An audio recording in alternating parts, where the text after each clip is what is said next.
It's all good. I don't know if you need to see it or not, but welcome back to Let's Talk MMA. As always, I'm Colby. I'm Brodie, and And I'm we Artem got a special MMA. guest this week. Yeah, Very, very, Art. very special guest for you guys this week.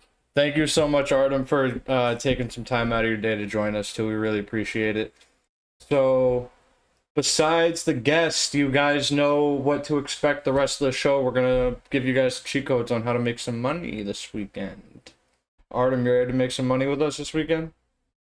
Yes, sir. Let's do it. Yes, sir. I've got a I few think bets this first myself, I'm fight excited. I think this first fight is easy money. Easy money. Got Cody Durden. Looks lost. he looks lost. 25.5, the official weight for Cody Durden. Going up against Alessandro Costa. Alessandro Costa looks insane. He looks in insane shape. Second fight in a month.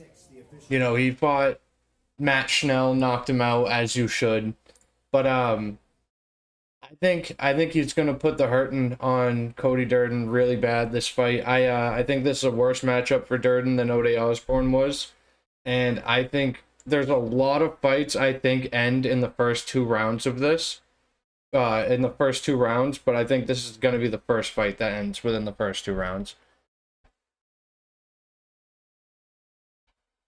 And hold on, let me share my What do you screen think, for you boys. You're speaking my language on that one, man. I quite like Costa to knock out Durden in the first two rounds as well, to be honest with you. I think he's got insane boxing. I think he's going to be working the body shots really well.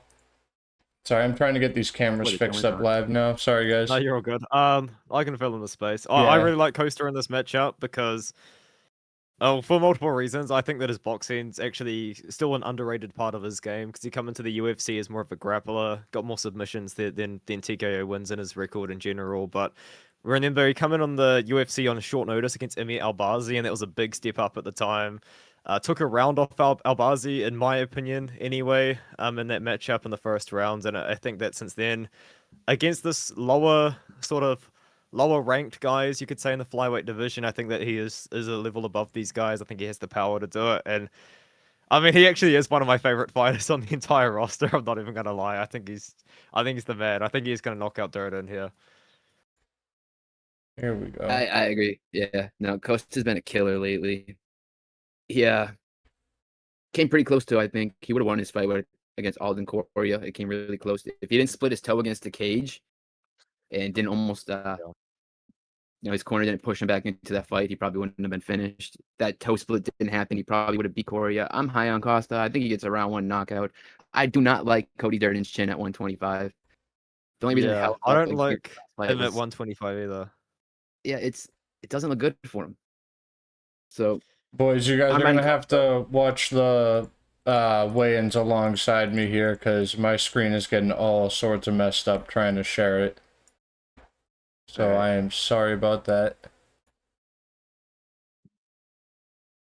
But I'm all over Costa. I like the round one KO.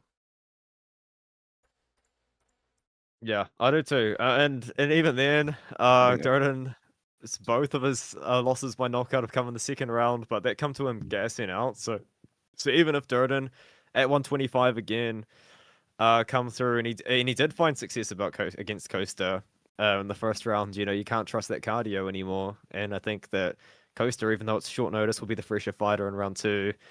And I think he's going to knock him out in round one or two, to be honest. And the odds are so juiced, man. I mean, you got Alessandro Costa by KO sitting at a plus 185. First round KO sitting at a plus 400. Like, that's crazy. That seems like easy money to me. Yeah, I got better odds on it myself. I have personally bet Costa round 1 KO. I've bet him round 2 KO. Yeah, I think I've bet him inside the distance as well. A pretty good number that I was happy with at the time. Let me see what I've got here on my round 2 KO plus 650. That's juiced. Brodie loves betting the round 2 KOs. I do, but I don't like this. I don't like. Yeah. I got it plus passed for round one. 750, Woo! and I got round 1 KO plus 460. Brodie said earlier in the week he thinks this might be one of the fastest knockouts on the card. True. Yeah, I mean, There's some I don't know. The competition. thing There's some about Gordon- competition for that one. Yeah, there's a lot of competition for fastest knockout on the card, but I mean, I honestly think the next fight could be the fastest knockout on Right. the card. All right. That's the way I think it's going to go. Yeah. For this fight, I think it will probably be more of a case of maybe if it's going to take a couple minutes. I think. I don't think it's going to happen Yep. super fast. So here, let me get these weigh-ins up. So you and I, Artem, disagree wholeheartedly with Brodie on this next one. So let me pull them up on the scales real quick. We got Ryan Gandro. Hold on. This Costa fight Oh, you're Like still to not on it? start All right, round sorry, 3. is a plus 110. That's easy money. Oh, really? Easy I like money. that as Fight to well. not start round 3. Yeah, because even if Costa like slips over and knocks himself out, you're covered on that. Right? Yeah. Just in case. That's always a really solid bet, and I feel like that's going to be live a lot in this I on had this card. I hit a lot of them. Yeah, I agree. Yeah, it's always a nice little sprinkle in on a parlay too. You guys got anything else for that first one? Not really. All I've got is the round 1-2 KO Yep. personally. Yeah, same. All right, so moving up, we got Ryan Gandro looking really big on the scale. Going to be going up against Zach Reese. For starters, I think Zach Reese's head is too small for his body, and I think that's actually going to come into account here. I see Ryan Gandro just walking him down. I don't see this fight going long. I don't see Zach Reese like getting him to the ground. I don't see Zach Reese having any success in this fight. I think he's just going to get outworked. I think he looked really bad against Michel Pereira. And I just see Gandra walking him down. You got round 1 KO for Gandra sitting at a plus 180. KO straight minus 105. Decision for Gandra plus 1200. If you're on the other side, Zach Reese KO plus 300. Zach Reese sub plus 400. But I don't see it. I see Gandra just walking him down. I don't rate Zach Reese that high. What do you boys Yeah, I see it the same way. Zach Reese is gonna suck.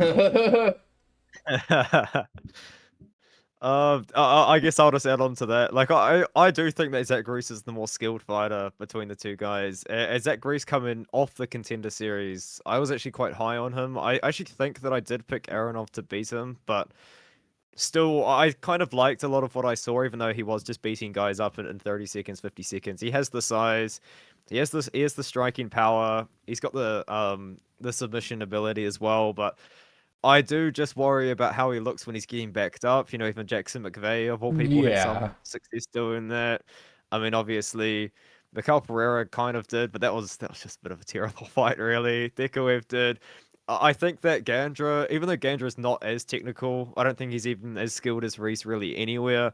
The way that Gandra fights, I think is the perfect sort of way to beat Reese, which is just come forward, throw overheads, and hope something lands, because I do think against Reese, who doesn't really move his head, I think that is gonna happen. So I think I have picked Gandra to win by KO in round 1. Yeah. Yeah. Real quick, I just want to say hi to Sarah, hi to C Dufault in the chat. You got Costa and Gandra as well. Brodie, so let's see. How do you think this sub comes to be? Because you've been rocking and rolling with this all week. I think Gandra's gonna just empty his tank. Reese's chin is not that bad. I don't think it's that bad. Who was it that knocked him out? It was Azamat Bakoa. I just looked up the fight. Azamat, yeah. He took shots to the back of the head. 3 clean shots to the back of the head. That third one knocked him out. Azamat landed 2 more to the jaw, and the ref stopped it. I think his chin's okay. His BJ, I don't know what Gandra's fully like on the ground. I don't. I think Reese is going to be level to head down there. And once this fight hits the ground, Reese is going to be looking for anything he can grab. He might pull guard like he did against Azamat. But I don't know. I think if you're pulling guard in the UFC, you're not UFC level. It's never a good look. I know. It's never a good look. It's not. But I got a weird feeling about this. His chin held up against Jackson McVeigh. It held up against Michel Pereira. It basically held up against Azamat until the back of the head shots. Plus think he's 400 on the fine. sub. I think he's better on the ground. The- I got the sub played The fact on some that parlays. the fact that held up against Mikal Pereira is a fair point. But yeah, it's just the way that he fights. That was Michel Pereira. What, like 6 months ago? That was post-mortem Michel Pereira.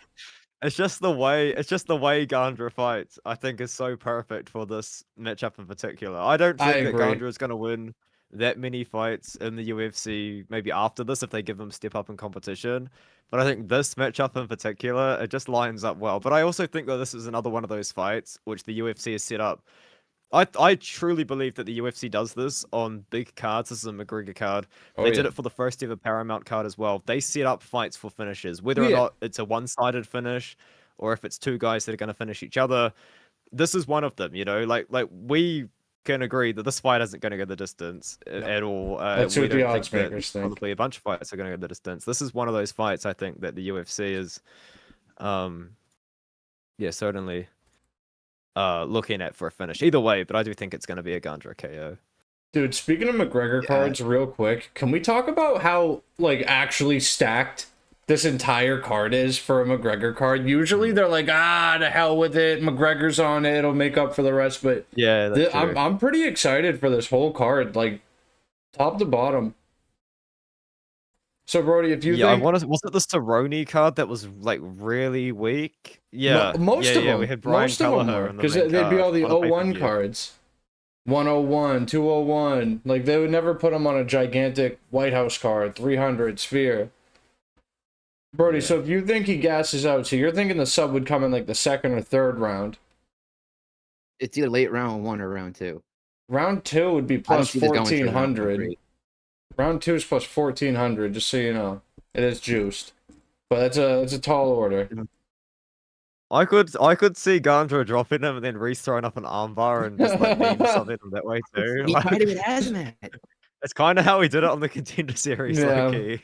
But that's one thing I've noticed because I've been doing Contender Series tape and there's a couple BJJ nerds on there, and every time they get dropped, they throw up an armbar. Yep. And I think that's that group. They're kind of gonna do the exact same thing. Oh man. You guys got anything else for this one? I think Gandra's making light work of him. I'm taking first round KO and KO. Yeah, that's all I've got myself. I mean, the Reese sub is probably the way to do it, but I don't know. I I played could the also Reese see Spice Reese sub. knocking him out. Do you have Gandra KO at all? Round 1 and 2. I did hedge a little with a Gandra round 1 KO. Gandra round 1 KO Smart. on another parlay, but just in case. I don't think it's gonna happen, but everybody else does, so it's just a little hedge. All right, moving up.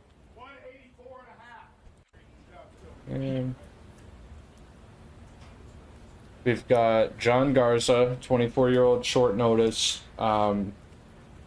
stepping in to replace Ethan Ewing, which sucks because I was really looking forward to see Ethan Ewing fight again. I'm a big fan. He's going to be going up against Farid Basharat, both of them making weight. What the fuck? That is not Farid Basharat. That is Damian Pianas. All right. But just imagine they showed Farid Basharat there. He kind of looks like Damian Pianas if you don't think about it for too long. So I did actually get around to watching a little bit of tape on John Garza, and he is just a kind of one-dimensional power boxer. He doesn't really work crazy like head body head combinations. He's just a headhunter. He does carry some power. He's pretty explosive, but I think he's just so inexperienced to be fighting somebody like Basharat here. And I think this is a really good opportunity for Basharat to get a finish for once. You know, he's having a major step down in competition. I was picking against Basharat if he was still going to be facing Ethan Ewing, but there's no reason he shouldn't be getting a submission here. Maybe even the knockout if he catches him, just for the disrespect of him trying to enter the UFC, you know, trying to be a big boy. But there's no reason he shouldn't get a sub here. Sub sitting at plus 120, decision plus 130.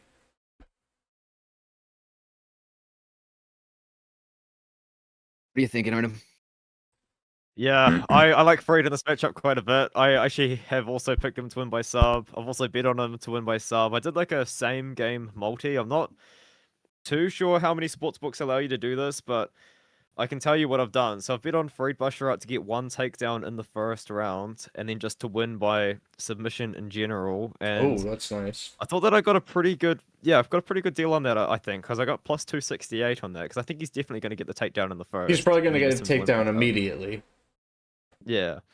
But I found this was an interesting matchup. I probably could be oversharing here, but Farid Basharat actually chose Gaza. There was another fighter. He had 2 options, and he chose Gaza out of the 2. And I will say that Gaza is the much easier matchup for Basharat compared to the other guy he was potentially going to fight. I would imagine. And another thing as well about Gaza that I found interesting, especially given its short notice, is he's missed weight 3 times in his career before this fight. So I was like, he's coming in on short notice. He's missed weight before. He's weighed in at, one of them was 136.2 to be fair, but the other one was 137, 137 and a half. Twice he's weighed in 137 and a half. So I was thinking, this guy's maybe going to struggle with the weight cut, and he's not even that big for 135, I don't think. But as you said, he is a power boxer. He does have 1-punch knockout power, which is always going to be dangerous. I actually think that he could win quite a few fights in the UFC, depending on the guys that they give him. But I don't think Farid Basharat is the kind of guy that's gonna lose here. I will actually credit Gaza a little bit with his takedown defense, because nearly every single fight that I watched of his, he had to defend takedowns, but he did get taken down a little bit and controlled a bit by Josh Walker in his most recent fight, who I don't think is as good at wrestling and grappling as Farid. So yeah, Farid is one of those guys. He makes everyone he fights look bad. Even if you think that he may have lost, because I thought Matsumoto beat him, but still, I think he made Matsumoto look worse than he is. So yeah, I think he's gonna sub him too. Last fight on his deal. The UFC obviously doesn't want him, so he's gonna have to get a good finish there. Brodie? I'm on the same way. I already got the sub played and a couple parlays. I think it's gonna be easy pickings for Farid. Yeah, Garza's getting taken down on the regional levels. Farid's already had a lot tougher opponents. I'm not much tougher, but G Matsumoto for one is probably the toughest I think Farid's fought so far, and John Garza is probably a huge step down from G Matsumoto. This should be easy pickings. I thought Ethan Ewing was going to take Farid's O. Yep. But until that fight, I feel like agree. he's going to hold on to it. Ethan's going to be hunting him. He'll be back. So Farid by sub. I think probably around 1 or 2. It should be like there's no reason he should be bringing this kid to a decision. No reason at all. But all right, we're all on the same. Short notice, and yeah. I also don't love. I really don't love the fact that I've seen him miss weight before too, and now it's short notice. So Yeah. we'll see. Yeah, that doesn't look good. Moving up, we got Damian Pinas. He's scary, man. He's gonna be a problem for a bit in this division. Going up against Cesar Almeida with a notable 14-year age gap, which may or may not come into play during this fight. I'm on No Diddy. I'm on Pinas. I think he has that. I think he has it in his hands, I think he throws absolute missiles. I think he's got a wicked clean 1-2 right down the pipe. His striking is very, very smooth. And I don't want to call Ateba just a can crusher, but I don't think he's got that Ateba can crusher aspect to him at the moment. Like, I feel like he's actually going to be crushing good competition very, very soon. Every single shot he hit Wes Schultz with hurt him. Not saying that Wes Schultz is some, brick wall, but every jab he hit him with popped his head back like a Pez dispenser, and he just carries so much power. The thing is, on the flip side of that coin, Cesar Almeida has seen fighters like this 100 times. They have the same MMA experience, but Cesar was a professional kickboxer for a long time. And you got to mention he beat Alex Pereira if you're talking about his kickboxing. But I'm looking at a 14-year age gap. I'm looking at a 24-year-old kid who's hungry, up and coming, hits hard, hard, hard, hard, hard, hard. And I think unless Caesar's able to set up some type of trap, I think Damien's going to be able to find the knockout, probably first or second round.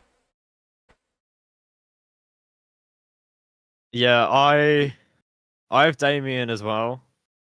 To be honest, I'm not super confident in him, to be honest. And when I did my live stream with BitSam, we actually skipped this fight for us like choosing a prop because we both agreed, even though we're picking Piñas.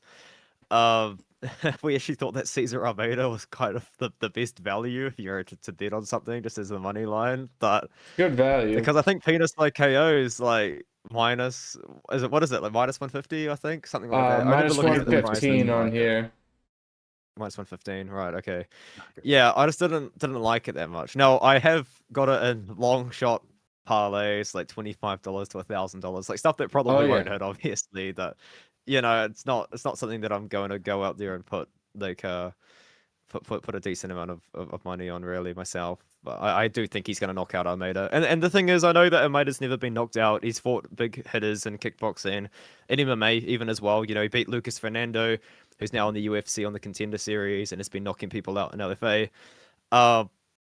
But yeah, I think eventually that chin's going to crack. He got dropped by Kopylov. I think Al Hassan dropped him as well, if I'm not mistaken. So I think I think Damien, and I just think Damien Piñas is really good. And here's the thing about him that I like is when I was watching his regional scene tape, every single person he fought tried to take him down. So I know he can defend takedowns. Every single one of them. So I like the fact that even though you wouldn't think that Cesar Almeida's going to wrestle, he did grapple so much in that Contender Series fight, which is really shocking at the time. It's something he's got in the back pocket, but I don't think it's going to matter. I think it's going to be a striking fight, and I do favor Damien in this one. Brodie? Guess I'm the oddball out here again. I like Cesar. This dude's only losing to people who are taking him down. Like Roman Kopylov took him down, I think it was 6 times. Chuck took him down, I think 8. He's losing to fighters that are taking him down, and I do not see this fight. I don't see Damien Piñas going for a takedown at all. I don't. I see this staying on the feet. And if it stays on the feet, I think Almeida's got more experience. He's going to know a little bit what to do more, how to avoid the punches. He's not going to be somebody like a Wes Schultz. He's fought guys like Alex Pereira. He knows how hard people hit. He understands the power.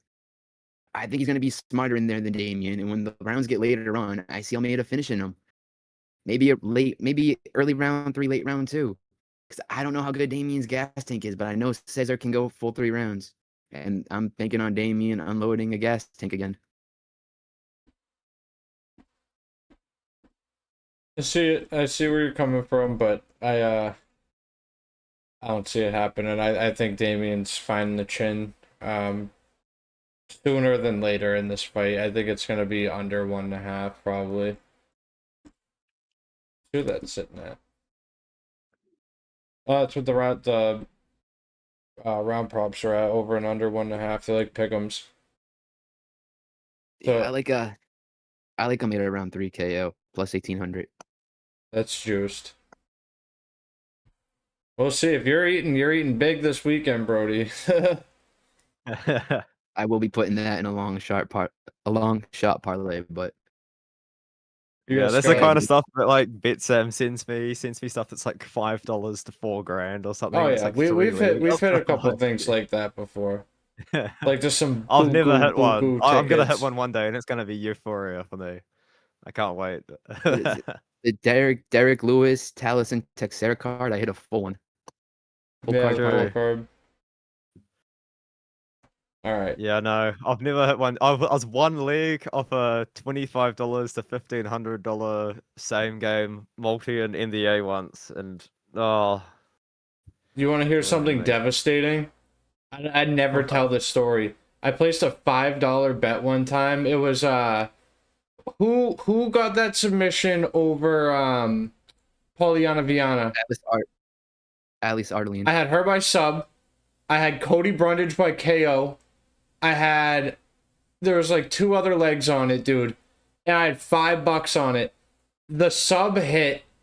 They're like, something happened on it. The first 2 legs hit. I cashed it out because I was like, oh, I want to roll this. There's no way this hits. The sub hits. I was like, oh, shit. And all of a sudden, Cody Brundage goes out and gets a knockout, which I was calling all week. I was so confident in it. And it was a $5 to like $3,800 ticket.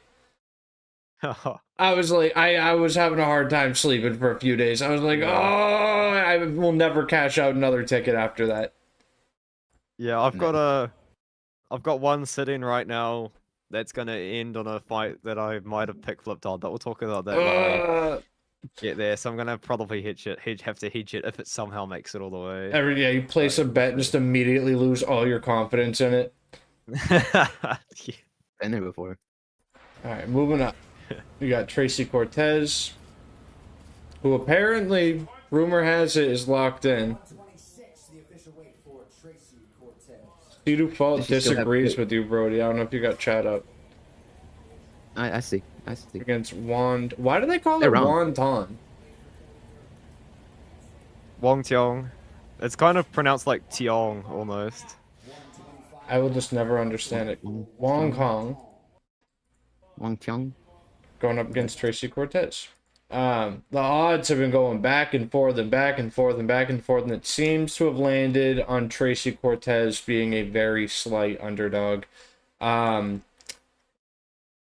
feel like whoever wins this fight wins the entire fight. And I feel like a lot of people agree on that. I feel like it's either going to be Tracy Cortez gets the takedowns, which she tends to do, and she's not that dangerous on the ground. But I could see her getting the takedowns, getting control time. She shoots real takedowns, unlike Eduardo Mora, who was able to hold Kong Wang down, but also ended up in some submission attempts of her own. I do not see a world where Kong Wang throws up a submission attempt on Tracy Cortez in this fight. Flip side of that coin is Kong Wang, before that last fight, did have impeccable takedown defense, but it was a little inflated. It was 100% before that fight. So flip side being Kong Wang stuffs these takedowns and just pieces up Tracy Cortez on the feet. She's clearly the better striker. But in an MMA match, I'm going to have to pick the fighter that I think is the better MMA fighter and has more tools to win it. And I think that's Tracy Cortez. I'm not super confident in it. I don't love Tracy Cortez, but I think outside of a kickboxing match with Valentina Shevchenko, Tracy Cortez has fought the much, much better competition. I have picking Wong Tiong in this matchup. Now, I always kind of do have a bias to the UFC Shanghai TI fighters because I really like the technical director there. His name's Dean Almersinger. I think he's just like a wizard with helping fighters get better. And although we haven't necessarily seen like a Chinese star come out of there yet, I do think it's just a matter of time because MMA they're so young still. And I think that she is like one of the best examples of this sort of maybe new, I guess, like investment from the UFC of trying to get more fighters from China. I have always been a big believer in her. I was really, really happy when they signed her to the UFC, so I do have quite a bit of bias there. I'm losing confidence in it by the day, I will admit, because I mainly just picked Tiong because I just don't know where Tracy Cortez is at, because I think she's very inconsistent in general. She doesn't fight often, and when she does, sometimes she looks really good. Sometimes she looks really bad. Yeah, she's very inconsistent. And it's even then, yeah, sometimes the wrestling's going, sometimes it's not. So I really don't like picking inconsistent fighters. So, and that's another thing that I struggle with as well, is Cortez's boxing looked so good against Jasmine de Vicious. It made me believe that Jasmine was a bad striker and that Cortez was a really good striker. And almost you could argue that both of those things have sort of changed with time, just given the performances recently. I do think that Wang is the better striker for sure. It comes down to can she keep it on the feet. I have considered betting a takedown ladder for Cortez, and then on top of that, I've also considered betting on Tracy Cortez round 3 submission or something. Even though I am gonna pick Wang to win the matchup, but yeah, I Yeah, don't nothing know. wrong with a I've hedge. really low confidence in this fight. Really Same. low. I'm not hammering nothing on it. I might throw it in like one parlay, but that's it. And real quick, John Yeah. Smith, Kong Wang has decent takedown defense. Yeah, it was kind of inflated at 100% before her last fight because not a lot of girls were trying to take her down. But I'd say she has decent takedown defense. So we're gonna find out. We're gonna find out Saturday night if she has good takedown defense or not. I think Tracy Cortez is a very good test of that. Tracy Cortez. 12. Yeah, Tracy Cortez. Did I see fake eyelashes on her at the weigh-ins? Probably. Oh no, so it's a Rose number unit situation again. That was crazy. That was crazy. As long as she's wearing fake eyelashes, I do not believe she is locked in. I don't. Kong Wang, this is her avenue. Right? She's been fighting forever. She kickboxing after Valentina Shevchenko. Like this is another thing for me that I'm pulling to because of who she's fought before. She's fought in very good competition. I get not in the UFC, but she still fought high levels. And her IQ may be slipping a bit. I did not like that rear naked choke she went for against Eduardo Mora when she had the knockout. She had the TKO victory. Just keep striking, and she went for a rear naked choke. I don't understand it, but I like her to win here. I think she's gonna hit harder. I think she's gonna be faster. I think the takedown defense is gonna hold up against Tracy. Eduardo Mora was hitting some kind of weird takedowns and scrambling over to him to get on top. So I don't think that's going to be Tracy's game plan. I just like Kong Wang. I like Kong Wang to light her up. Probably win a 29-28. I think maybe late in the fight, Tracy gets a takedown or two, but I don't see a submission for Tracy. No, me neither. Kong Wang decision. Kong Wang decision. I'm thinking Tracy Cortez decision. Either way, I think either fighter who wins it, it's a 30-27 decision. I think it's going to be just very dominant one side or the other, and we'll know probably 45 seconds into the fight, like how it's going to play out. No, I think it's going to come down to round 2. We will see. I think round 1, Kong wins it. Round 3, Tracy wins. It's going to be round 2. We'll see. I think we'll definitely know early, and I think, well, because if Tracy's getting takedowns early while they're fresh, then Kong Wang's screwed. If she's getting them stuffed while they're fresh, and they're dry, then Tracy's screwed. Kong Wang decision plus 200. Yep. That's juiced. That's crazy. I really don't mind like a super late Tracy sub, honestly. Round 3 Tracy sub. Real quick. What is that? Plus 3,500? I might have to just sprinkle that. The numbers I like. Right. That's insane. That's like a why not? Like, why not? Just throw a little something on there. End of the day, it's a fist fight, and you never know what's gonna happen. Yeah. That's gotta be on something. I gotta play that with something. That's crazy. You boys got anything else for that one? I don't think I see I just anything really not I confident. liked. Me neither. Yeah. I am very confident. Moving Let's up, go, Kong. We got Kai Kamaka the third. Coming in at 146. Going up against Luke Riley. I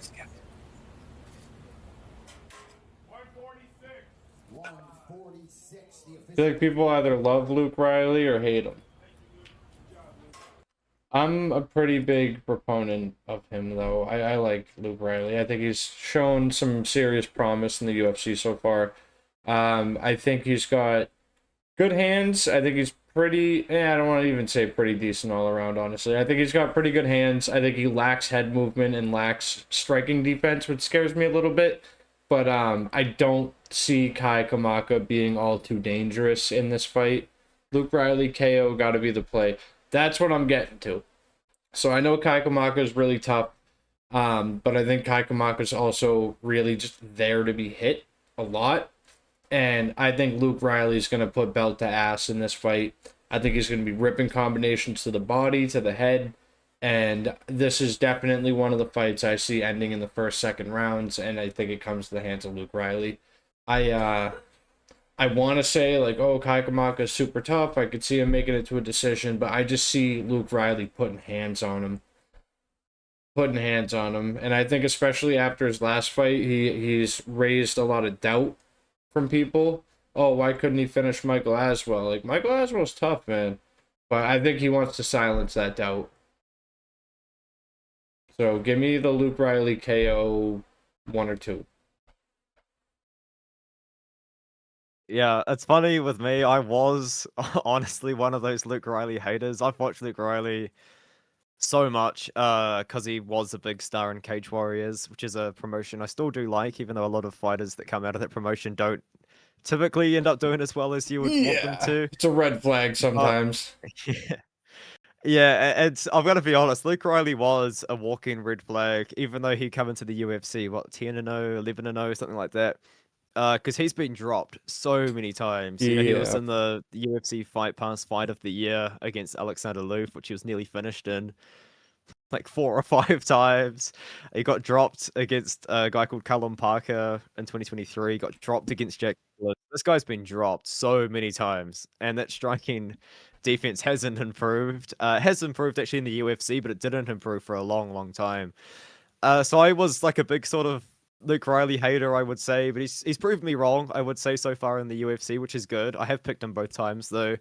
And then I kind of got like almost, I want to say, like radicalized to the other side because the Luke Riley hate got so loud. I was like, no, like this is based on nothing, you know. And I was like, okay, right, now I've got to jump ship and I've got to join the Luke Riley defenders. So yeah, I'm on team Luke Riley now, even though I wasn't before, I'll be honest. But it's just like, no, you know, he's shown kind of everything you want to see. The fact he's been the distance in the UFC, I think, is more of a positive than anything, because now we know he's got the cardio to go 3 rounds. He can dig deep if he needs to. He won the 3rd round against as well, obviously. So, you know, it's not like he gassed out in the first 2. So it wasn't a negative at all. And, you know, Kai Kamaka is tough. I didn't think that the performance against Dakota Hope, despite being on short notice, was that impressive, though. He did get dropped by Hope, and Hope's boxing offense technique, if that makes sense, is nowhere near as good as Riley's. He's mostly just bombing overhands in terms of trying to do damage, whereas Riley, I think, is really good hooks when he gets into the pocket. And I do just think on the feet he's going to be more effective than Kamaka. And Kamaka has his hands really low too. Yeah. So I think he's going to find the chin. Kamaka's tough. He's never been, by my own definition, truly knocked out. He's been ground and pounded by Jonathan Pierce, who's one of the biggest featherweights to ever step in the UFC octagon, and then he was injured earlier on in his career. So I think Riley would be the first person to truly knock him out, if that makes sense. And I do think he's going to knock him out, Kai Kamaka, in this fight. You separate TKO from KO completely. We got a buddy no, it's like just that. more so like getting chinned. You know what I mean? Yeah, like it's yeah, a durability thing. Whereas I Yeah. still believe Kamaka's durable, even if he's been finished by TKO twice. You know, it's not. So I haven't seen him knocked out truly yet. Yeah. So, yeah. Yeah, I'm running the same wavelength. I got Luke Riley to get a knockout, and this was one that I think I played the round 2 on. Yeah, I like the round 2 in this one as well. I like Luke Riley's boxing. Him and Shamrock came into the UFC at the same time, and from the first fights I saw both of them, I knew Luke Riley was going to start soaring through, and Shem was going to just flop. And Riley started to break through. Yeah, Shem failed. R.I.P. Shem, man. So, Luke Riley's better of the 2, coming out on top. He's gonna get. He's gonna get the KO here. Patty's boy. He's on the card with Patty. Scousers, man, they just don't get knocked out. Yeah, that's true. They really don't. They just don't get knocked out. So, I think Luke Riley is gonna trust his chin. He's gonna probably push forward, get in Kamaka's face, knock him out. Round 2. I mean, if he was getting dropped at 155, cutting another 10 pounds, fighting a better boxer, I think the writing's on the wall here. Luke Riley round 2 plus 800. Luke Riley knockout plus 225. The under at plus 160. Love it. These are all good plays to me. Under 2.5 at plus 160 is crazy, actually. Yeah, really, really good odds throughout this whole fight. All right, moving up. We got Cody Garbrandt going up against Adrian Yanez. It's a damn shame, man, getting a knife tattoo on your face when you have a family and you're like 40 years old. Cody Garbrandt coming in looking kind of timid, as he has of late. Official weight for Cody Garbrandt.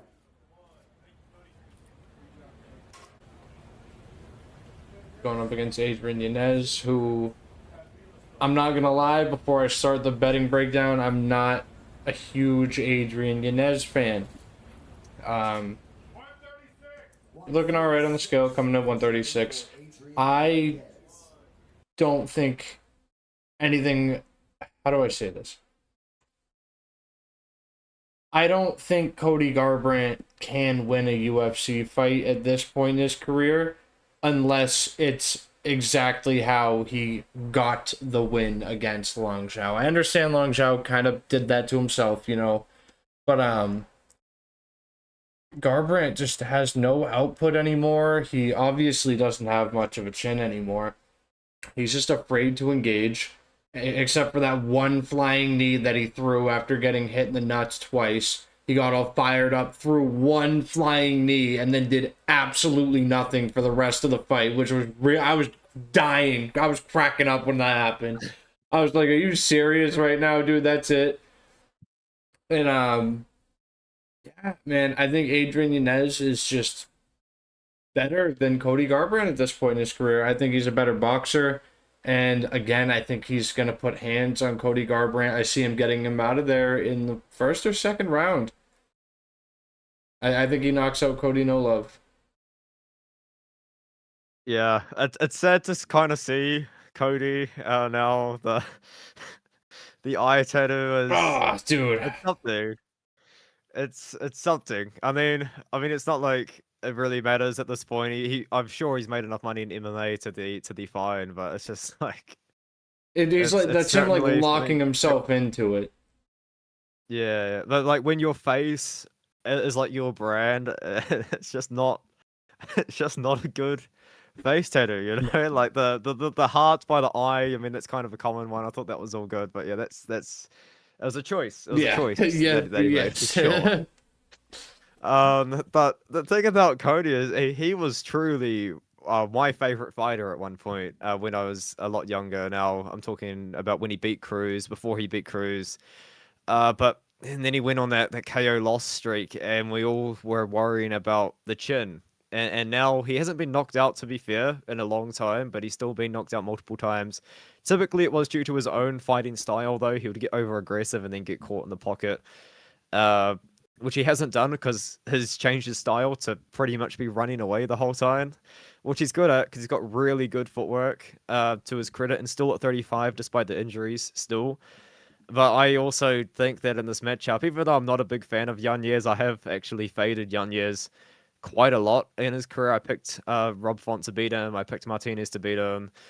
I picked Marcos to beat him as well, I'm pretty sure, even though I've never really was that high on Marcos either. But yeah, I do think in this matchup we're going to see Yanez go out there and knock out Garbrandt. I think that the chin with a voice crack in there is still a concern. At 35, I think the footwork is fine, but even then, he wouldn't have beaten Xiao Long if it wasn't for the 2-point deductions. No. And Xiao Long is such a funny fighter to me because he is not a striker at all. He's a grappler that just come into the UFC and decided he was going to stand and bang. So yeah, it's a shame that fight was what it was because I was looking forward to it. But I'm picking Yanez to knock him out in the first round. Yeah, Dude, real quick, I saw a clip of that last night. You guys have to just go rewatch just the part where they both point down. The look on Zhao's face is so fucking funny, dude. It is so funny. And then Cody runs out, throws a flying knee, and nothing else happens for the rest of the fight. Just the look on his face, just I have it in my head right now. It just has me cracking up. I am praying that Cody knocks him out here. Pray harder. Again, I'm the odd one out. I don't like Yanez. Don't like him at all. I want to rip up his card every time I pull one of them. I don't like him. How can he have one win and everyone's picking. How can he be this big of a favorite with 1 win out of his last 5 against Vinicius Salvador? Who I've Wasn't never Ricky heard of. Simone a draw? Yeah, it was a draw. that was a bullshit draw. He won that fight. But like, I don't see it. I don't. Cody lost. Cody's most recent losses to Figgy. It's just Figgy. I'm not gonna. They're both old. Rayoni was having a resurgence, and then I still think actually he lost to Long Zhao. I think even with the point deductions, I had Long Zhao winning that fight. But still, in this one, I feel like Cody can win it. I think Yanez is terrible. I think he's just awful. I'm not saying Yanez is good. And I like the line on Cody. I do.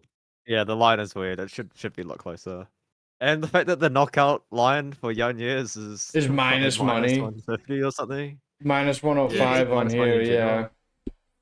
I think the decision's This more is- live, honestly, but I think Cody wins this. I don't know why I'm feeling it. I got him in my underdog parlay. I think Cody wins this. It's just a weird feeling I have. Sometimes the gut feelings give you something. I hope if he It's wins, one of those. he wins and doesn't get the win handed to him like the last fight. Like I hope if he wins, it's in good fashion and he does some bad things to Yanez, but I don't see it something is happening. in the air. It's a McGregor card. Cody's gonna be feeling the rush. He's gonna come out. I feel a knockout. I feel a knockout from Cody. His last knockout wasn't too long ago. When was his 2.5 last years- knockout? 2.5 years ago. He Wait. knocked out Brian Kelleher. I Is gotta. Adrian Yanez really that I much don't know. better? I don't hate it. I don't hate it either, but because I think it's more of a price thing. Because Yanez shouldn't be minus 450 in this fight. Yanez No, isn't- I agree with that, but I Garbrandt's not that I don't watch see either. Garbrandt knocking anybody out anymore. We'll see. We're gonna find out Saturday night. Yeah, we're gonna find out. We're gonna find out Saturday night, brother. Dude, at plus 850, I can't turn that down. You boys got anything Yeah, else that's for it. that one? Nah. I'm not even You know, gonna. we going to the I'm not fastest even. finish. Huh? We going to the fastest finish of the night now on this one. Yeah, I'm just gonna like do this real quick. So Gable, I don't even want to waste time on this one. Alicia, a grown Yeah, man we can named skip it. I think Alicia. Gable's finishing him under half a Grown round. man named I can- Alicia. Gable by whatever he wants. Realistically, probably the first minute of the fight. That's all the attention I will give Gable Stevenson. Moving up, a fight I'm actually very excited for. Robert Whittaker going up against Nikita Krylov. I'm worried. I'm not as confident as a lot of people are in this fight. Let's see how Bobby's looking on the scales. He's looking good. Bobby's always like, I feel like he's one of those people where he's one of those fighters where people are like, he's huge, he's giant. He's only like 5'11".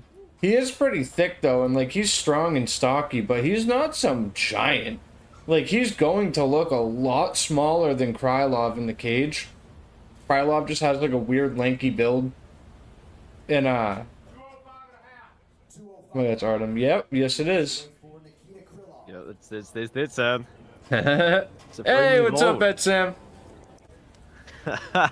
He is looking handsome. Alright, so we got Bobby Nux going up against Nikita Krylov. And I think, you know, a lot of people this year have had a hard time finding comfort in a new weight class, especially moving up. Bobby Knuckles is really known for that kind of rushing in flurry combo style. And he's going to have to find that in plenty and find it early in this fight because Nikita Krylov's going to have a pretty significant reach advantage. And he's used to fighting at this weight class. This is natural weight class. I'm really, as a fan and as a capper, I'm really hoping Bobby Knuckles is able to find his way into the pocket. I'd like to say Krylov's chin is a little testy, but I feel like it's not as bad as people make it seem, you know?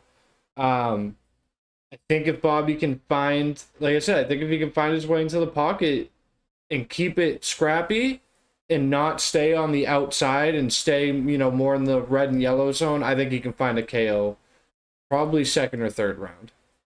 And just as a fan, man, I want to see Bobby Knuckles get a big KO. Whitaker round 1 KO, that'd be crazy. Yeah, I mean, I do love Nikita Krylov. I have been a big fan of him for a long time. But unfortunately, ever since he come out of that really long period of time, which he didn't fight, I want to say it was 2 years, he had a back injury, and I think he had surgery. I think he lives in Russia, so it must have been a surgery in Russia or in Ukraine or something. So he had to take heaps of time off to recover. And ever since then, dude, he's just walking into punches. He's walking into the pocket with his chin in the air. You know, he handed that knockout to Reyes, and then I think he actually handed the knockout to Guskov even easier. And then after that, I mean, I think that Bukowski's performance was on Bukowski's not showing up more than it was Krylov doing well. And the thing about Whitaker is I think he is going to look really small in the cage. I don't know if we've got an official face-off or anything yet, but Whitaker is going to be so much faster than Krylov. You know, this is a former welterweight. He wasn't big for welterweight when he moved up to middleweight. He wasn't a big middleweight when he's moved up to 205. But I don't know if that's going to matter necessarily unless Krylov does go to the grappling. But despite having 42 professional fights, I still don't know what Krylov's game plan is when he goes into fights. Yeah, I don't think he does maybe he's gonna either. wrestle, maybe he's not. Yeah. Yeah, so I think that the fight's going to stay on the feet. I like Whitaker to win this one. I like Whitaker to knock him out. There was a period of time I considered picking Krylov, but I honestly think that even though I really like Krylov, I think I might be at the point with it where I just don't know if I can really pick him against anyone. Yeah. Let alone Whitaker, who I didn't even look that bad against Reina de Ritter in his last time out, so we'll see. Yeah, this is a fight that I've been back and forth on. I've been hearing Krylov's a corpse. He's gonna get taken out. I've been hearing Whitaker's too small. Krylov grappled the hell out of Modi B in his last fight. He knocked out Modestus late round 3 KO. And I'm not sure. I mean, Whitaker's takedown defense held up against RDR. I think RDR's takedowns aren't the greatest. Nikita Krylov's might have a little bit better takedowns, I would say, than RDR. It's just how strong is Whitaker right now? Because Krylov's naturally at this weight class. That's what worries me. The power is going to be a difference level.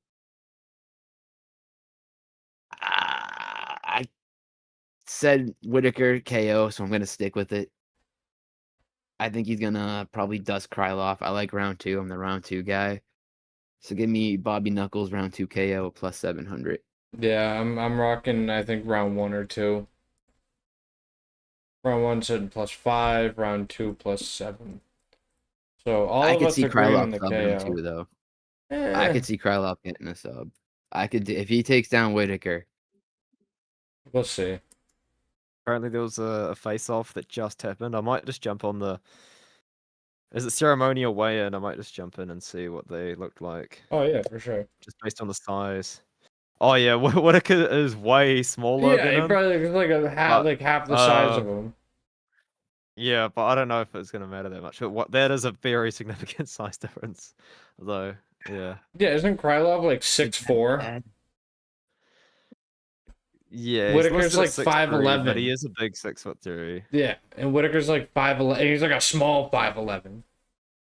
Yeah, he's not big.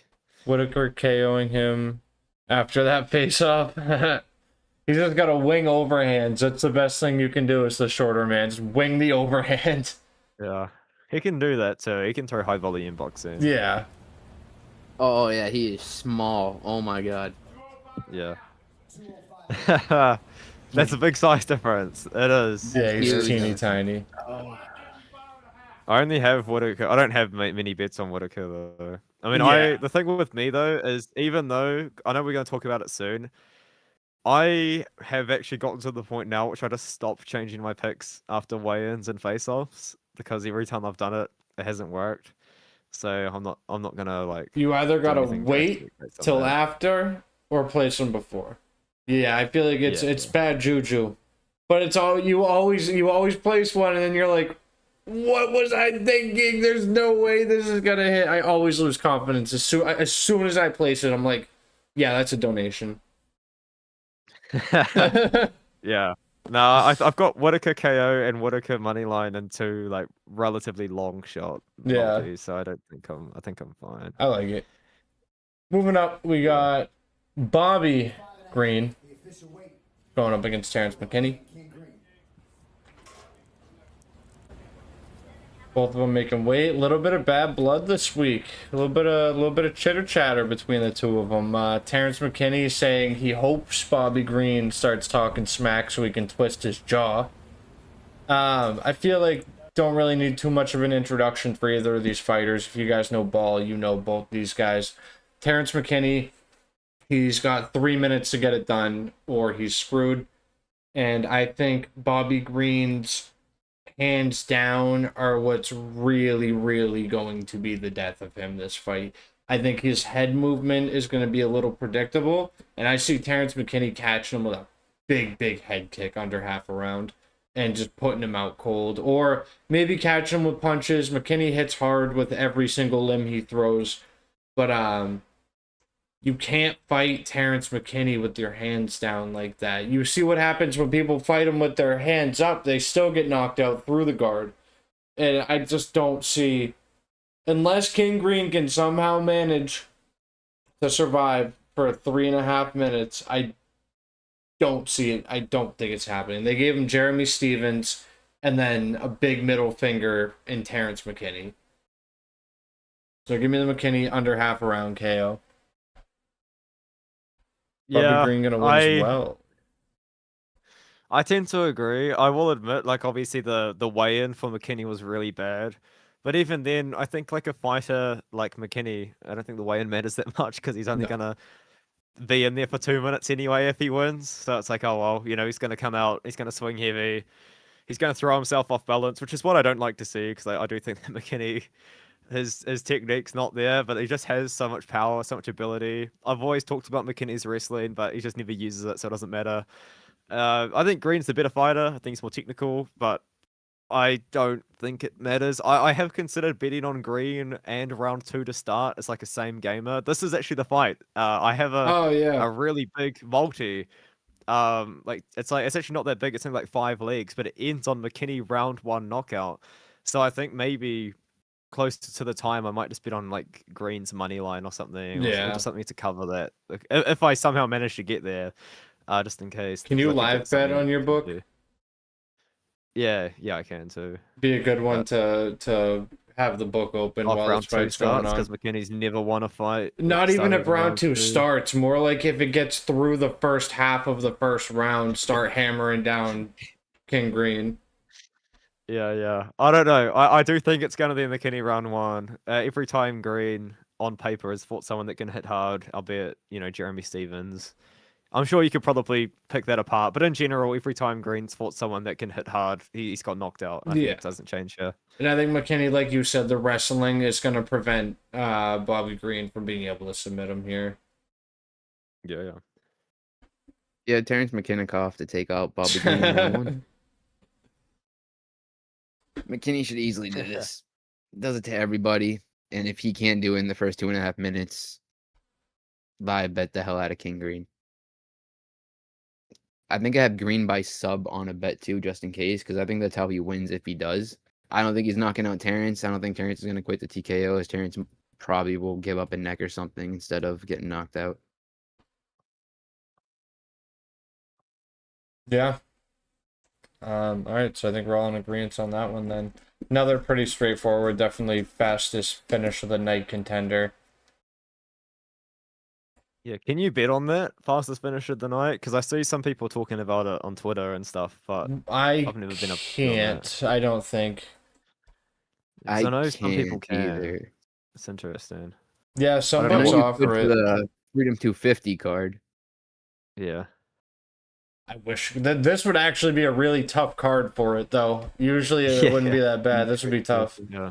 I think it'll be Stevenson, but I mean, probably it really could be right here. anyone. It could be nearly every single main fight. card honestly. fight? Which main card fight will end the fastest? Is that King on Green, Fanatics McKinney, or Patty DraftKings? DSP, Connor Max. It's on DraftKings. Oh wow. Loney true. Royval or Corey Batista. Oh, What are the odds what on are the the McKinney odds? fight? Can't be. It's gotta Odds be of like McKinney's minus 105. Oh right. that's not It's not bad. bad. That's not bad. I For that's mean- like a guaranteed On the main card, what's gonna finish faster than a McKinney fight? Unless Nothing. it somehow goes to the second round. yeah. I don't If see it it considered going. the whole card, it'd be interesting. Right, that's what I was thinking. Combined total seconds in the main card. Nope. I got nothing for the full card. Oh yeah, I forgot McKinney needed the box. Missed that part. Alright, moving up. Yeah, the kitty didn't look good, to be fair. We're gonna get the McGregor face off soon as well, by the way. Yep, I've got that up on my phone. Oh yeah. We got Brandon Royval looking a little sucked in.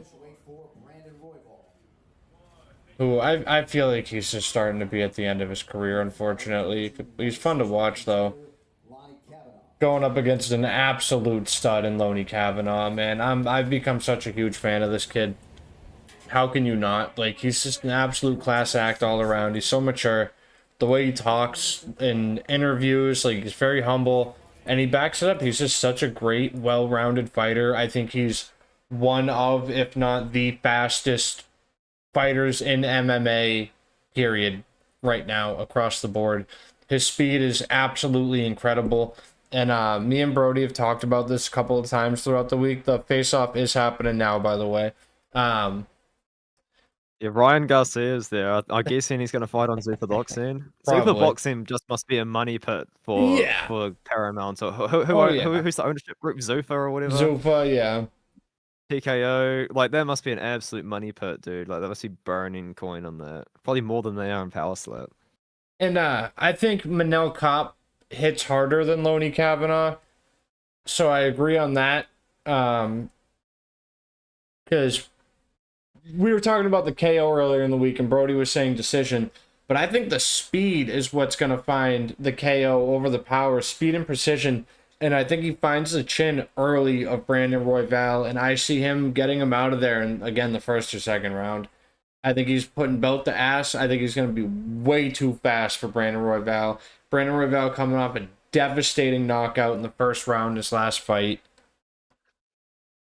McGregor looking gigantic too at 170. Yeah. McGregor's like putting shoes on Yeah. right now. I think he's trying to look taller. No point. Dude, he's looking huge.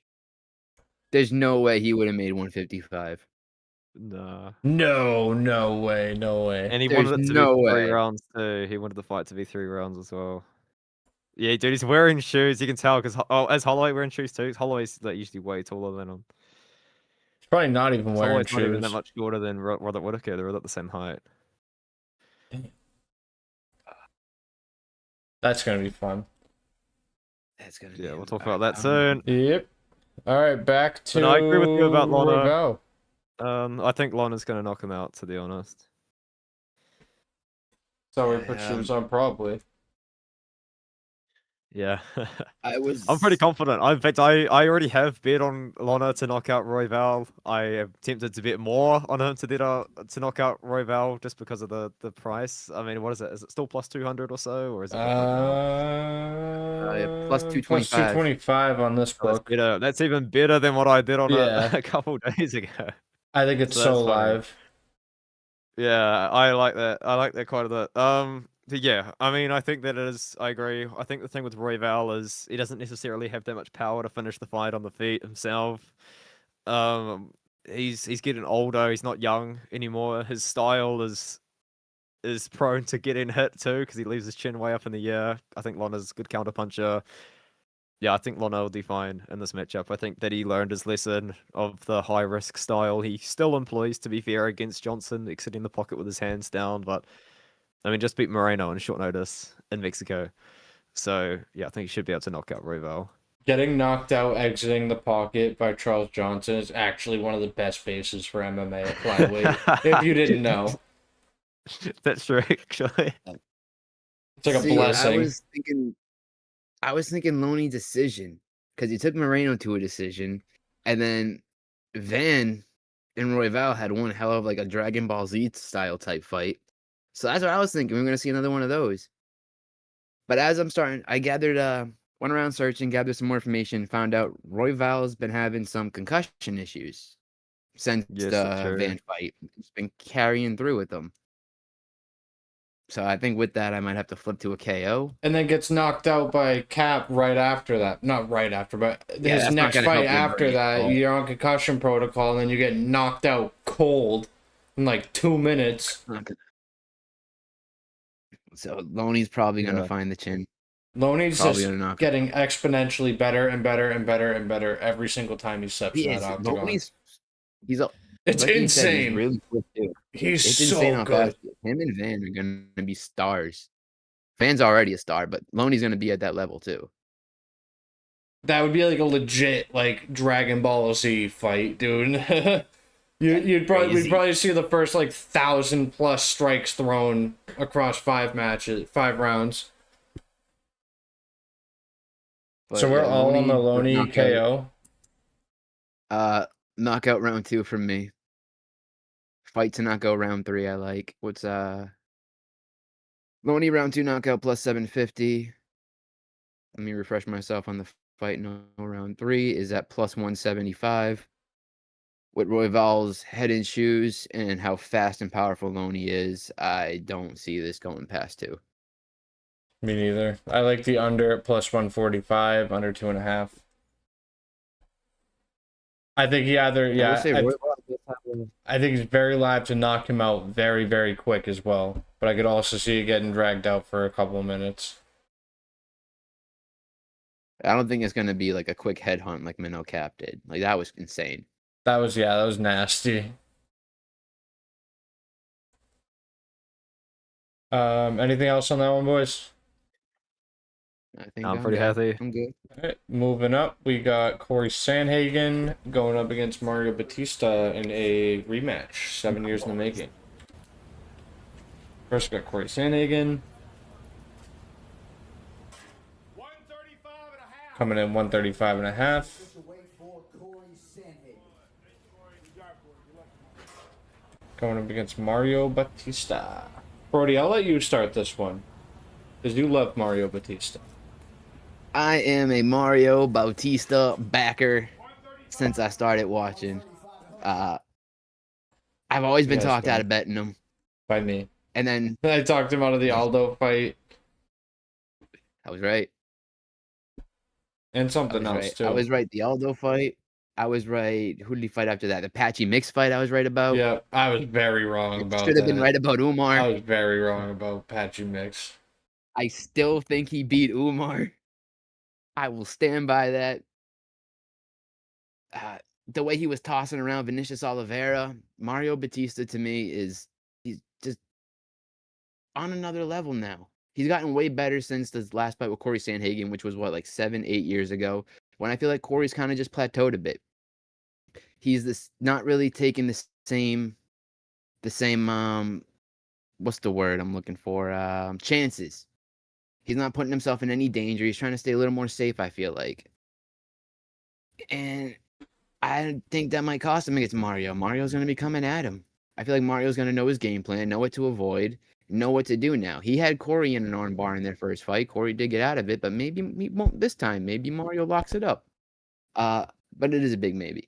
I think Batista's going to come out here, probably win a 29-28 decision, because I just don't think Corey's up to snuff anymore. He's just on the plateaued way. He might be starting a little downfall. It's still really aggravating. He won't walk out to enter the Sandman. But yeah, Mario Batista decision. He really hasn't shown me wrong yet. I like Sandhagen. I am picking Sandhagen. I'm not confident in it though, I will admit, but I am just a really big fan of Corey Sandhagen. I don't even really know what it was about him initially that got me into liking him, but he's just such a random fighter to me as well because he has a YouTube channel. I don't know if he still uploads, but I used to watch it and he used to like talk about reading books a lot, and he actually got me into reading, which is so funny because it actually has become like a big hobby of mine. It was Corey Sandhagen of all people that like recommended the Dune book, and ever since then, I think I have probably like 100 books on my bookshelf right there. It's insane. Big shout out to books. Yeah. And so shout out to Corey Sandhagen for that. But the thing about Sandhagen is that he's evolved his style so much, because he used to be more of like a pretty flashy striker. And then we started to see, I want to say it started with the Song Yadong fight, but I'm sure it probably started a lot sooner. But that was when I first started to really notice it, was he started to wrestle so much more. And I think it's worked out relatively well for him. I think that he's had his moments in the offensive wrestling. I thought that the fact that he'd been wrestling so much in his previous fights was going to help him against Umar. It did not. But I do think that against Batista, I think that Sandhagen, I think on the feet, he's still a little bit more dynamic. This is a guy that against Prime Piotr Jan, you could argue Jan's at his prime now maybe, but still held his own against Prime Jan. I think in a lot of those moments, the reads were there on the feet, and I think the wrestling as well for Sandhagen is a good backup plan for him if he needs to use it, or to defend takedowns of Batista, get his own against Batista even. So I'm going to go with Sandhagen decision. I think he could just be a bit more active, do a bit more, have the more flashy moments as well, because he does, throws the flying knees and things like that. They're real fun strikes. So I think he's just going to do a little bit more over the course of 3 rounds and win the fight, but I'm not very confident in it happening, to be honest. But I think it goes the distance either way as well. So I agree. I do think it goes the distance. I think Corey Sandhagen has more tools under his belt to win this fight, but I think Corey Sandhagen fails to kind of deploy some of those tools sometimes. And I feel like he spends, I don't want to say in his later fights, because, Davis and Figueiredo, like, he got into a 50-50 with him, ripped up his knee. But I feel like Corey Sandhagen spends a lot of time in the in-betweens, the switching stances, the feinting, faking a takedown, and never, like, fully committing to things like that Mario Batista will. And especially after seeing Batista's, like, total domination over Vinicius Oliveira. Vinicius Oliveira is a big, strong boy, and Mario Batista had no problem doing whatever he wanted to do to him, albeit he gassed out. But even before he gassed out, Mario Batista's got a hell of a chin. He can take big shots to the body, no problem. So I don't see Corey putting him out here. I don't see Corey subbing him again in the first round. I think Corey Sandhagen does have fantastic scrambles. I think he's got really, really good scrambles. But I feel like Mario Batista might be able to just brute strength his way through some of those early in the fight. And I'm pretty excited for this one, honestly. I know it's going to go long, but I'm excited for this fight. And I think I'm going to I feel like I'm talking myself into Sandhagen decision right now, but I'm going to take Mario Batista decision. I think, like Brodie said, he's kind of been on the up and up a bit more, and I feel like Corey Sandhagen's plateaued a bit in the last 7 years. Not to take anything away from Sandhagen, because I do like him, do respect him as a fighter, but I'm going to be taking Bautista. Moving up, another one I am amped for. We got BSD coming in at 156. Ooh, it's going to be a fun one, boys. Going up against Paddy the Baddy. Oh, man. This is going to be a fun fight. Artem, why don't you go ahead and start this one, brother? Okay, this is an interesting one for me, because I think if you asked me about this fight maybe a week ago, probably 2 weeks ago, I was very confident in Benoit Saint-Denis in this matchup. Because I will admit, I've picked against Paddy Pimblett a lot in his career. I want to go through and say I've picked against him against Chandler. I know that for a fact. I know for a fact I picked Tony Ferguson to beat him as well. And I also think I picked Jared Gordon to beat him as well. And you could argue maybe I got that one. Yeah. But the point is, like, I have picked against Paddy a lot. I've kind of always seen Paddy for someone with very bad striking defense, which he still does have. Of course, I did pick Gaethje to beat him too. But he just can take a shot there. It's insane. But I've kind of warmed up to him against Benoit Saint-Denis, because I think stylistically this is actually a matchup which it's hard to trust Paddy Pimblett to go out there and grapple because he hasn't really offensively used it that much. But I think we've seen Benoit struggle with grapplers before. We've seen Benoit struggle with the cardio before. Whether or not you want to blame it on staff or not, he did gas out after one round against Dustin Poirier. And that fight, Renato Moicano, as soon as Moicano got on top of him, Benoit had nothing for him.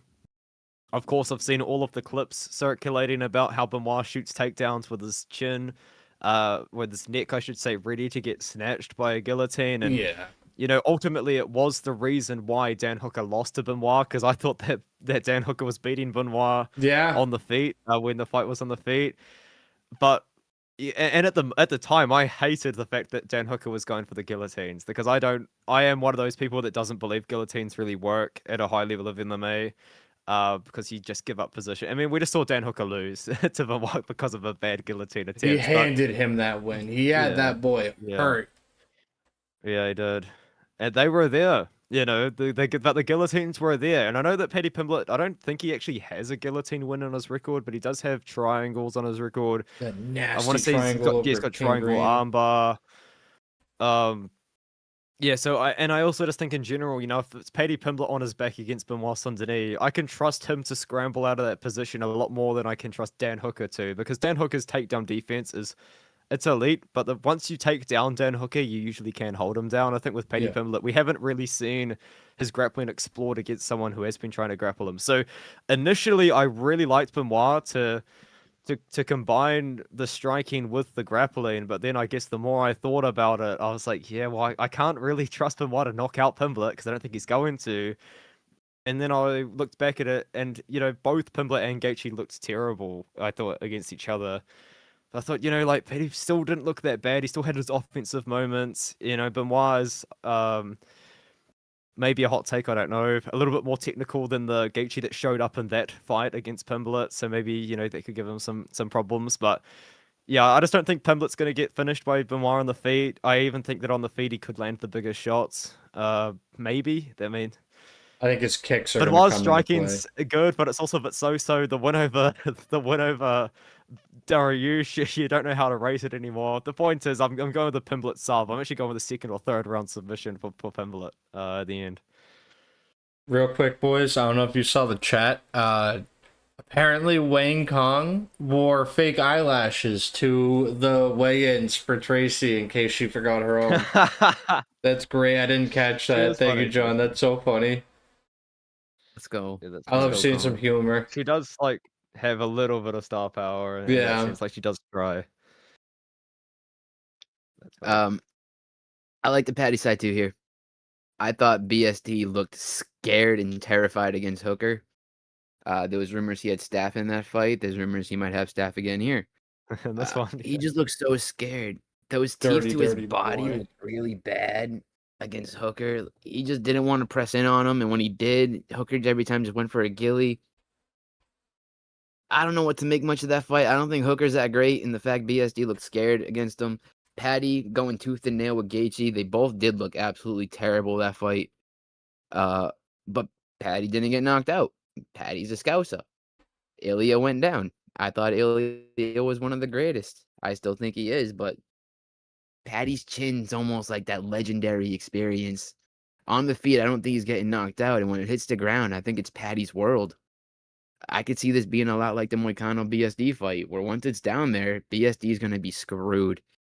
I see a Paddy landing a KO, TKO, ground and pound, round 2, round 3. I like this fight to not go the distance too. I got a small play on that. Yeah, just because, just in case that sub does hit. But I really like the knockout call here. I think he's just going to be battering the face, kind of like he did to Chandler. Those elbows are going to be lethal. And BSD bleeds pretty easily. Yeah, I see this fight playing out like the Moicano fight. I see Paddy on top just raining down hell on BSD. I think Paddy's going to be... Clearly, there was an exploit to the body of Benoit in his last fight. And I think Paddy's going to start opening up with some really, really big kicks to the body early. I think that it's going to pay dividends very, very early, like it did for Dan Hooker. And I don't think Paddy fumbles that submission if he gets into that position. I think if Paddy were to jump a guillotine, he wouldn't stay on his back and he would reverse it and get up on top at least, and then have mount. And then from there, he could start raining down some damage. I'm afraid to pick KO straight or sub straight because I could see him getting a club and sub, but I could also see him failing the sub and switching to just get a TKO. But either way, I really like Paddy inside the distance here. So I'm happy we all agree. Yeah, I've on also that. got a bet on this fight. It's a little bit of an interesting one. It's Paddy Pimblett to get 2 takedowns in round 1, which is plus 850. So that's a little sprinkle. Yeah, it's not just bad. in case he does go out there and get the grappling going. I don't know if he will, but that's one that Bet Sam sent to me, and I was like, you know what, Bet Sam, I'll tail you on that one. Why not, right? You never know what's gonna Takedowns happen. in 1-1. Yeah, Let's see. Can I play that? 2 takedowns in round 1 plus 850. I was like, yeah. I feel like if Paddy gets a There's a chance takedown, he gets though, one, he finishes and then the fight. Benoit gets up, and he just takes him down again. I don't know. Oh, that's the theory. It's not impossible, but it's also like Takedowns we have not landed. seen Paddy offensively grapple in the UFC, which I don't really love that much because I do think he's a very good grappler. Yeah. Paddy to get the most takedowns is a plus 650. That's interesting. What? Because what if he does it? What if he hits a reversal? Does that mean that Paddy's credited with the takedown? I don't think they count reversals because I think we were watching the stat one night. I don't remember what fight it was, but we had the over under takedowns, and there would be like they'd get him down, and then they'd be in a cage butterfly and get halfway up on one knee, and then get taken down again, and we were like, "Is that a takedown?" And that wasn't. right. So I don't think they would count a reversal. Oh, okay. Yeah. I mean, Paddy to get 1 takedowns plus 130. That's nuts. Yeah, round 1, significant strikes over under Paddy, 21.5. Pick'ems, 22.5 for Benoit. Pick'ems. Oh, that's new. Significant strike bands. Benoit Saint Denis, 41 to 60, 21 to 40. That's new. That's cool. I think people were talking about betting on Alicia Allison 0 to 20 or something. I think. We want to score. I'll have I to. think it's like minus 160 or something. 0 to 20. Yeah, he probably doesn't even land a strike. There's probably a couple. Yeah, he might not even land 20 for. actually.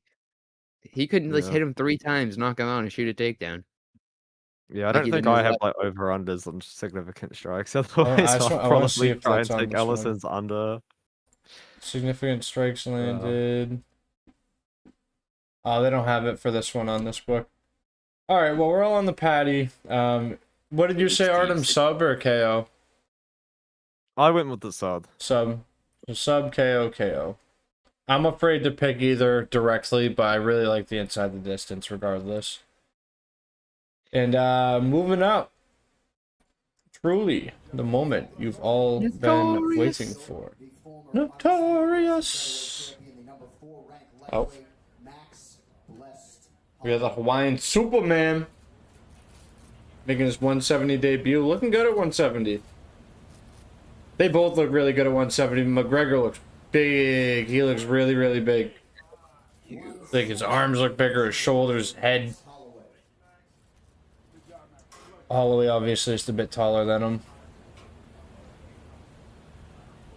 Skip into this, got a minute.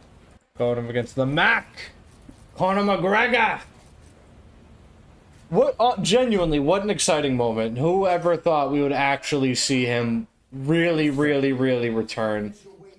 Flip side of that coin, man. I mean, take the name out, right? I'm just gonna tell you, we have 2 fighters. Fighter A is coming off a 5-year layoff, has multiple allegations, Gable type allegations, went to rehab for drugs and alcohol, had so much drama. There was a point where every single day you would check your news feed and there'd be new drama for Fighter A. Fighter A is also coming off of back-to-back KOs, one of them being one of the worst devastating injuries you can take in combat sports. Who do you think is going to win this fight, guys? Fighter A or Fighter B? Wait, hold on. Do you take curse A or curse B? What, the Drake curse or the cover curse? Yeah. I think Jamal's got a point here. technically, they announced the cover art before the Charles fight. The game didn't come out yet, but they announced that he was going to be on it before the Charles fight, so that might have balanced it out. But yeah, Drake did put $1 million on Connor, which, you know, it's got to be fighter A, right? Yeah, gotta be Yeah. You'd love to see it. You would love to see the timeline. You would love to see him go fight Islam if Islam beats Ian, or if somehow he could ever make 155 and he fights Gaethje, or Gaethje. Like, there's so many cool things that could happen. Even Oliveira. Yeah, you know, could happen if he wins. If this, if that, you know.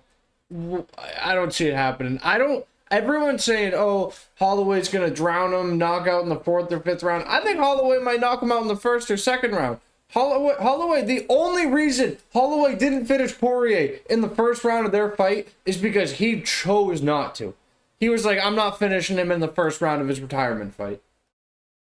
I think obviously McGregor's live to land something big. But I don't see it happening after all those factors.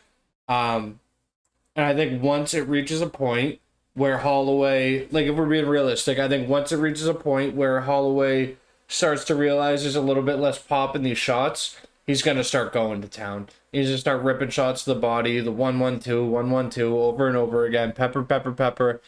And I like where the odds are at now. When I first saw this announced a few months ago in the sports books, McGregor was like a plus almost 600. And I was like, wait till the day of, and they'll be almost pick'ems. And luckily, all these casuals on DraftKings, 61% of people putting their hard-earned money on Conor McGregor, which is just absolutely crazy. I made that mistake on Tai Tuivasa, which might even be a worse pick, on the Perth card, and it ended up preventing me from sweeping that entire card. Cost me a lot of money.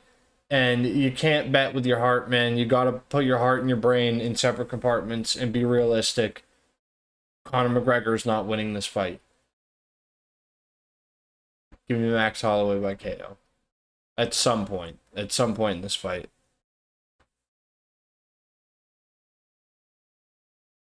I agree. Sorry, I was just watching the balls, and No, you're Noah good. Isengay just missed 2 free throws in a row. You got at money the end on of it? the game. Down for no, I don't. It's summer league. But dude, here's the thing about the fight. And someone said to me, it's not every day you get to fade a 38-year-old drug addict coming off a 5-year layoff and a snapped leg. Right. And that is a pretty good way to describe it. The thing about McGregor is he's just so good on the mic. You know, he had me falling for it at moments on the press conference. I think some people had mixed results from that. I thought he absolutely killed it at the press conference. I think he carried the press conference. You know, it was Yeah, just Holloway. I thought he killed Wonderwall. Yeah. So Saturday night, and then BSD and Paddy. I mean, Paddy was just trying to give the moment to McGregor, I guess, because McGregor's such a funny guy too, because he was getting pissed that Paddy was getting more attention than him at moments. Like, I could see him like kind of like chewing, like kind of like really like holding his jaw in moments. I was like, man, like this guy, he does not like the fact that he's not the most popular guy. Maybe, I mean, he is, but like he's not getting the love that he thought he was going the most to. popular every single second of the press conference. And John will talk about that in a minute.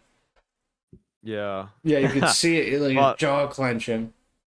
Yeah, but to talk about the fight, you know, I just can't do it. I have very heavily considered placing a good amount of money on Max Holloway. I have Max Holloway finishing a few parlays, but I haven't bet like Holloway straight up, like a big money line play or a knockout play or something like that, because I don't. There's just something holding me back, and I don't know how to describe it. I'm with Max you. Holloway is my most confident pick on the card. You know, that's tracked on the, you know, that's tracked by like We Want Picks and everything. Like, here's my most confident pick on the entire card. But yeah, I don't know. It's just McGregor. He kind of just has aura, you know. It's but been a weird year you know, for main events too. We've really seen that anything Yeah. can and will I happen think in I was this like sport. 0-5 in main events at 1.5 wrong in a row, something insane. But finally kind of come back from that. But yeah, I think this matchup is really good for Max. I think the only advantage Connor has in the fight is the fact that it's at 170.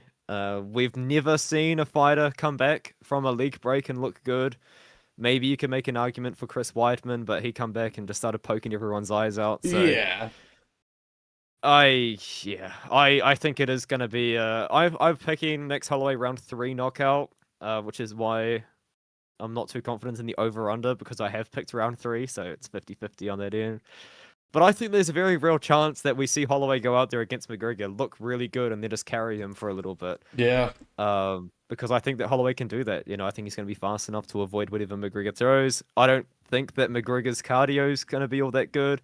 This is a guy not that long ago that was doing horrible things, obviously, doing horrible things to women, posting horrible things on his Instagram, liking things on his Instagram that were a bit fruity. This is someone that also was going on Kick live streams and was clearly doing cocaine when he was doing his BKFC things. Like, you could see him sniffing and all that. Yeah. This guy, man, and it all happened in a span of 5 years. And the whole time, Holloway's been fighting for titles at multiple different weight classes. Yeah, I think Holloway's going to beat him. I'm very confident it happens. The odds as well are funny. I like the price of Holloway a lot. It's just something holding me back. I guess it depends on how my bets for the rest of the card goes. Depends if I just go if you have something to all in on roll Holloway. into it. Like, if I'm doing really well, I'll bet on Holloway. And then if I'm kind of 50-50, if I'm breaking even, it's like, okay, I'll just enjoy the fight. If I'm losing, it's like, okay, I'll just enjoy the fight. If I'm just take losing, the I'll loss and walk hammer it. away. Yeah, it's just something about the start. I just don't know. about Something in the site at air all, this year, man. You are not wrong on that feeling. Yeah. Can't believe we didn't talk about it. Connor also tried running for president too, guys. Yeah. Yeah. Yeah. 5 or 6 years. Yeah. Has this guy been but- training every day, every couple days? I I don't don't think know. so. The last time I got a good look at some training footage, he still looked like he was landing a little funny on his back foot after throwing some kicks. I'm not too confident in Connor. I don't like his cardio. I think Max is just gonna dip, duck, and avoid the punches the first 2 rounds, and when Connor's gassing out, Max is gonna light him up in 3 and 4 and just TKO him, take him out of there. Or I have been hearing this: Max Holloway by sub. Connor doesn't count submissions as losses. Max by sub could be sneaky. He does have 2 Gilly wins. Connor might just give up a neck. He was getting tired. Set up Max the by sub trilogy. was plus 1100 earlier, and now it's plus 900. So people are betting it. That's so True. funny. Yeah, I could see it. I mean, Max wants the trilogy. It was hinted at the presser. I could see Holloway winning this fight, making it closer than it should be. Holloway's even said this. He said, I'm going to make it so close, he's going to think he can come back again or something like that, I don't know. I do think that if McGregor won, there's way more exciting fights out there. I do think that Charles would just wrestle him, but I would love McGregor versus Oliveira. I think even McGregor versus Gaethje is probably the best fight you can possibly name. If they could make the McGregor weight. versus Paddy. I'd say open weight, make it 165. Yeah, and I know, like, I'm probably the only person on the planet that would advocate for this too, but I think, like, Conor McGregor versus Dan Hooker would also just be a great striking fight. I think the build-up would be hilarious because they both can just go at each other over things that they've been getting up to in their free time. McGregor said he has another fight scheduled in February, which I think is really weird already. Oh, right.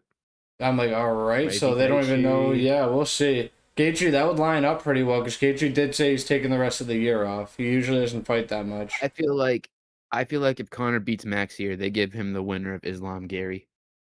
Connor was hinting Yeah. at that 3-champ status. Yeah, and he was calling him that Machado fella. He completely took the Irishman out of him. He was like, yeah, he's that Brazilian guy, that Machado fella. Yeah. You're like, we know I what you're mean, doing.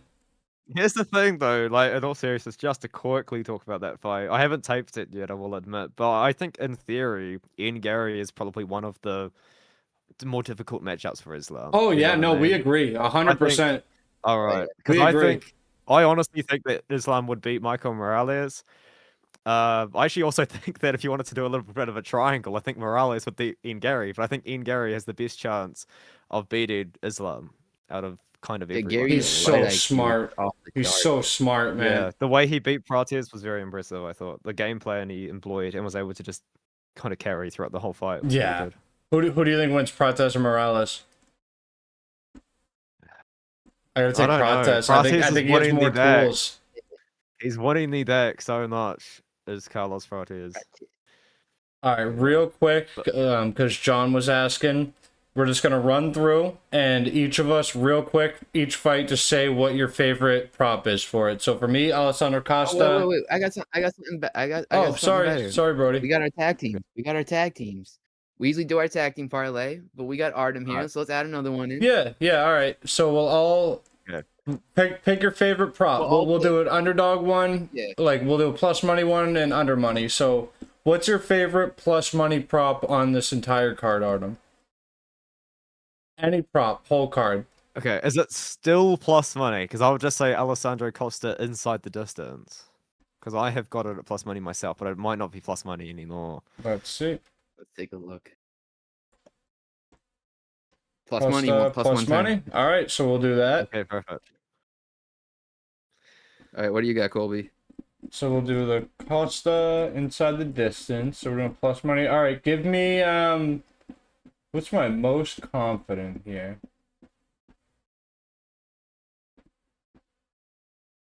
I want to say McKinney round 1 KO, but I have it in so many parlays that it's making me not confident in it. But you know what? We're manifesting it. Terrence McKinney round 1 KO on the Let's Talk MMA We Want Picks parlay. I'm confident in it. And I'm gonna throw in Luke Riley KO. Luke Riley KO. All right, it's just off screen for you guys, but I'll tell you what the odds are sitting at here in 1 second. I like the Riley KO too. All right, you put those three together. So Costa inside the distance, Terrence McKinney round 1 KO, Luke Riley KO. Sitting at plus 21.18, 21-1 odds. Not bad. Nice. All right, real quick, we'll run through this, give our favorite prop. So Artem, obviously, or sorry, hold on. We'll do the minus money one now. So 21.16. What do you like for minus money?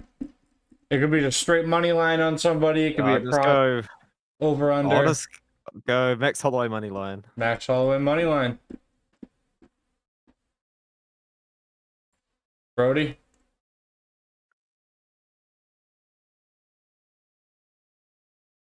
Give me Kong money line. Wonton money line. And Jesus, they're lighting off some big fireworks over here. I just heard it over here. And I like the under 1.5 on the Ryan Gander Zach Reese fight. So that's a plus 288. Much more conservative. But we're not here for conservative. We like big money plays. If you're in it, you got to be in it to win it. All right, now, third tries a charm. Real quick, we'll run through, give everybody our favorite prop on these cards last minute. So I like the Alessandro Costa KO or KO round 1. Costa round 1 KO. Yeah, I'm just saying Costa inside the distance, Costa round 1 KO. Yep, I got like Ryan Gander KO, Ryan Gander round 1 KO. Resub. Gandra round 1 KO. I like the Basharat sub.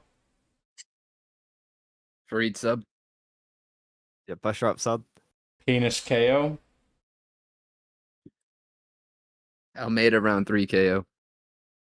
Tinas round 1 KO. I like the round 1 as well. I'm the oddball in this one, but I like the Tracy decision. Kong decision. Yes, Kong decision. Luke Riley KO. Riley KO. Riley KO. Yanez KO. Cody no love KO. Yeah, he is round 1 KO. Stevenson KO. Stevenson KO. Yeah, Stevenson round 1 KO. Like the Whitaker KO. Whitaker KO. Yeah, Whitaker KO as well. McKinney round 1 KO, baby. Please, I'm gonna need that. If everything's hitting, my heart's gonna be pounding out of my chest for this fight. McKinney round 1 McKinney KO. under half a round KO. Yeah, McKinney just round 1 KO for me. Yep. Loney KO. Loney KO. Loney KO. Batista decision. Batista decision. Sandhagen decision. Batty KO. Patty KO. 30 sub. And the Holloway KO. Max KO. Yeah, Max KO. 2, 3, or 4. Yep. It's going to be a really fun card, guys. I can't believe the Mac is actually back. And can't believe we actually got to finally do a video with you, Artem. This has been a long time coming. I know, and I was late as well for the stream. We first started in January, and the first goal we had before we had subscriber goal, anything like that, was do a video with Artem. So this really, really means like the world to us, man. It's really fun. It was really, really nice meeting you. I hope sometime in the future we could do another video. Maybe on another big card, maybe a small card, something though. I really like the dynamic we got going here. It was a lot of fun. Thank you everybody so much for hanging out. If you haven't subscribed to Artem yet, go check him out at Artem MMA. Where else can they find you, Artem? I've got a Twitter and I've got an Instagram as well, which are just I think Artem MMA analysis on both of those. There you go. I hope to see you all at the cash counter on Sunday. Making some big money this weekend. Play it smart. Bet responsibly. Thank you guys so much for hanging out. Peace. Don't forget to sub to us. We got to hit our next goal. 100 subscribers. I got to get our logo tattooed on there, so. We'll get there, boys. We're about halfway. All right. Thank y'all so much for hanging out.